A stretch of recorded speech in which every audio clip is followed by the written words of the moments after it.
पिछले कई दिनों से हमारे बहुत वरिष्ठ नेता हेमाराम जी और उनके तमाम साथी एक मुद्दे को लेकर, जनता के मुद्दे को लेकर कई दिनों से इस कड़क ठंड में आंदोलन कर रहे हैं। और मुद्दा ये है कि प्रशासन और सरकार चलनी चाहिए जनहित के लिए। और हमें देखने को मिला कि जिस तरह सीमाओं को बदला जा रहा है और क्षेत्र विशेष, जिला विशेष, तहसील विशेष को राजनीतिक दृष्टिकोण से देखकर जो सीमाएं बदली जा रही हैं, वो ना तो जनप्रतिनिधियों से संवाद हुआ है, ना जनता से यहाँ मांग आई है, लेकिन दबाव और मुझे लगता है प्रक्रिया से हटकर जो कार्रवाई कर रहे हैं, हमें लगता है कि जनता से पूछकर, लोगों से सुनकर, जो जनप्रतिनिधि हैं, रिप्रेजेंटेटिव्स हैं, उनसे बात करके कार्रवाई करनी चाहिए। और हेमाराम जी ने जो मुद्दा लिया है, वो कह रहे हैं संवाद होना चाहिए, चर्चा होनी चाहिए और जो लोगों की आम राय बने वो हो। और पूरे प्रदेश में अगर एक मापदंड तय हो, उसके आधार पर कार्रवाई हो तो कोई आपत्ति नहीं होगी। लेकिन संभाग, जिला, तहसील इस प्रकार बिना संवाद करे, बिना चर्चा करे अगर आप सीमाओं को तोड़ मोड़ कर रहे हैं, तो कहीं ना कहीं लोगों के जहन में ये शक पैदा होता है कि क्या ये राजनीतिक कारणों से किया गया है, किसके लाभ, किसके नुकसान के लिए किया जा रहा है। ये गलत है, क्योंकि इस प्रदेश में सब लोग बराबर के हकदार हैं, बराबर के नागरिक हैं। किसी भी दल, किसी भी नेता, किसी विचारधारा का इतना प्रभाव नहीं होना चाहिए कि मनमाने तरीके से वो सीमाओं का बंटवारा किया जाए। अगर कहीं कोई डिमांड आती है, पब्लिक की डिमांड होती है, या कोई ऐसा आयोग बैठता है, या सीमाओं का दोबारा विश्लेषण होता है, तो अलग बात है। लेकिन जिस प्रकार से किया गया है, मुझे लगता है कि वहाँ पे काफ़ी लोग इससे আহিत हैं। और हम सब लोग, हेमाराम जी हमारे बहुत पुराने वरिष्ठ साथी हैं, मैंने बहुत लंबे समय से काम किया है, और वो जब अपनी बात रखते हैं तो पूरे प्रदेश और देश में उसकी गूंज उठती है। आज हम सब लोग उनके समर्थन में, उनके साथ कंधे से कंधा मिलाकर पब्लिक की डिमांड को रखने जा रहे हैं। सर, बी राम जी राम को लेकर भाजपा का कहना है कि बस कांग्रेस को विरोध करना है, इसलिए विरोध है। देखिए, इस देश में जो कानून बना था रोजगार का, इस दुनिया में बहुत सारे देश हैं, किसी भी देश के अंदर कानून नहीं है, योजनाएं हैं, स्कीम्स हैं, मन माने तरीके से लोग कभी कभी रोजगार देते थे। जब राजस्थान में अकाल पड़ते थे तब रिलीफ वर्क होता था, तो अधिकारी, प्रशासन के लोग, एमएलए, एमपी मन माने तरीके से सीमा बांधते थे, इतने दिन काम करेंगे, इसको काम देंगे। सोनिया गांधी जी, कांग्रेस पार्टी ने एक कानून बनाया, अधिकार दिया कि प्रत्येक ग्रामीण क्षेत्र में रहने वाले परिवार के एक सदस्य को 100 दिन का हक दिया था।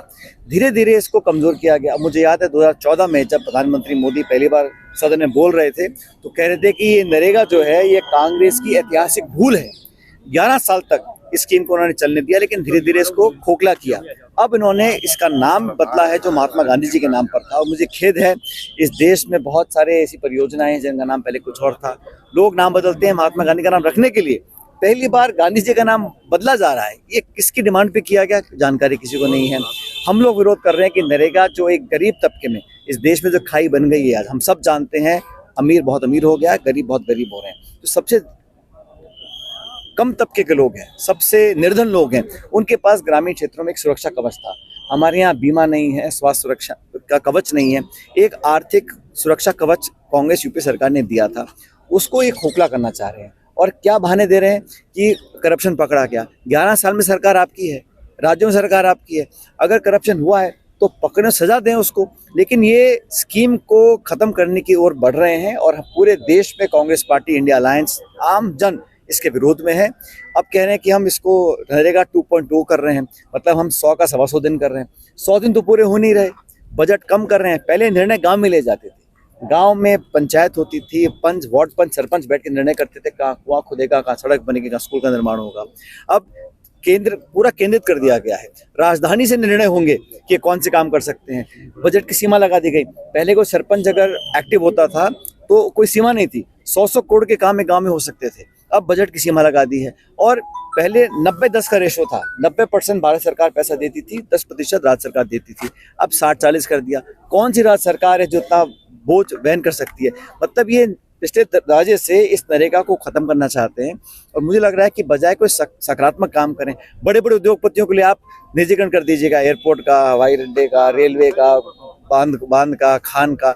और जो गरीब तबका है, जिस पास एकमात्र साधन था अपने जीवन में एक सुरक्षा विश्वास पैदा करने का कि हमें कल कुछ नहीं हुआ, हमारी जेब में 2 रुपये आएंगे, उसको धीरे धीरे खत्म करना चाहते हैं। इसको लेकर पूरे देश में हम आंदोलन कर रहे हैं। मैं अलग अलग राज्यों में गया हूँ, सब जगह इसका विरोध है, क्योंकि दबी जुबान जो भाजपा की सरकारें हैं जहाँ राज्यों में, वो भी नहीं समझ पा रहे हैं और ना ये विश्वास पैदा कर पा रहे हैं कि वो स्कीम को आगे लागू कर सकते हैं। पार्टी के जो नेता है महेंद्रजीत मालवीय वापस घर वापसी की सुगबुगाहट हुई, उसके बाद तुरंत एसीबी छापेमारी, इसको लेकर क्या सोचते हैं आप? देखिए, मैं तो इतना कहना चाहता हूँ कि कांग्रेस एक बहुत पुरानी पार्टी है और कांग्रेस में जिन लोगों का विश्वास रहा, उन्होंने हमेशा जनता का मन जीता है।